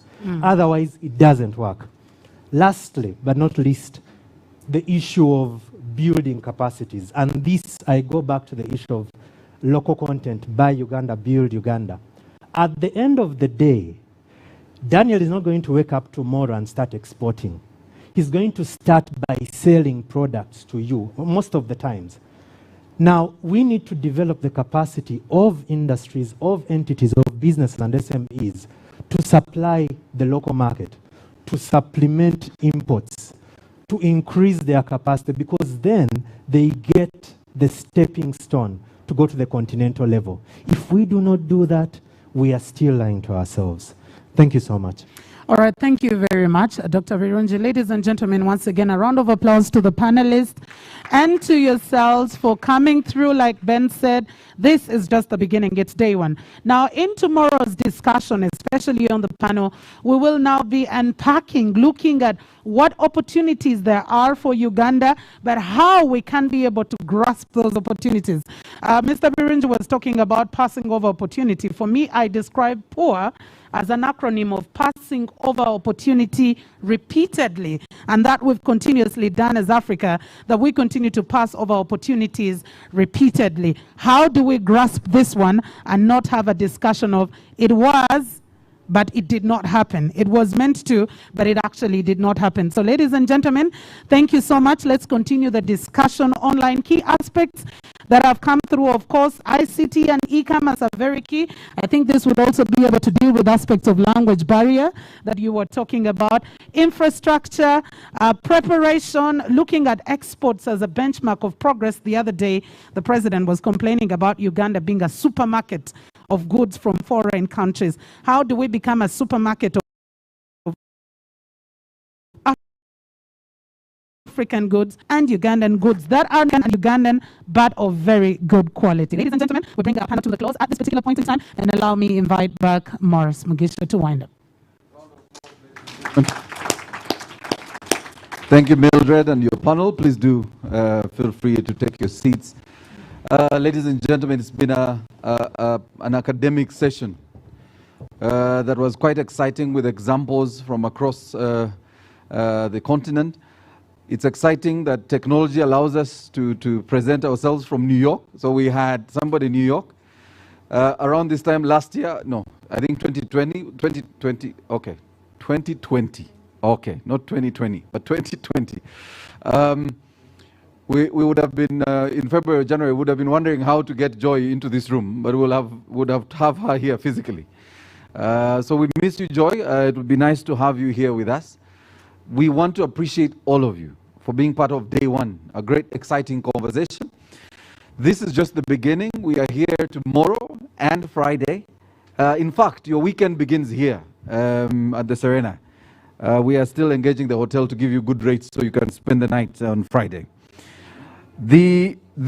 So this was day one. Tomorrow is day two. We'll be looking at positioning Uganda to benefit from the CFTA. We have a great conversation. The sitting arrangement will look different because we have a wide panel. They definitely will have more time. And we are very gender sensitive, so we'll also be looking at that issue of gender. Mildred also helps in looking, the panel looking a bit different. And we will begin with lunch at 12:30. So mine is to request all of you to be here early so we can have lunch together and network, and then we can sit here together at exactly 2 p.m. so we can start. Again, this will be telecast live on UBC and NBS. We want to thank our broadcast partners who gave us extra time after 5. So thank you so much. And then we'll also ensure that we provide you with all the necessary information that we can. And so we've prepared for you. On behalf of the Ministry of Trade and on behalf of UNDP, I want to thank you for being part of this day one. And also on behalf of myself, Mildred and Ben, we thank you for joining us. Coffee has been served, so don't leave it here. We wanted to thank you for being with us. So you now deserve a coffee. And it's Ugandan coffee. Well, let's begin there, Elsie. It's Ugandan coffee, not Nescafe. It's Ugandan coffee. Nelson will be happy to hear that it's Ugandan coffee. It's Ugandan coffee. And please do enjoy our coffee and Ugandan tea as we depart. And please come and join us tomorrow. As I said, you can see the minister is still with us. There'll be several other ministers here, including herself here tomorrow. So please do come and join in this fantastic conversation. Good evening. Your soul. People wake up like to quench your soul.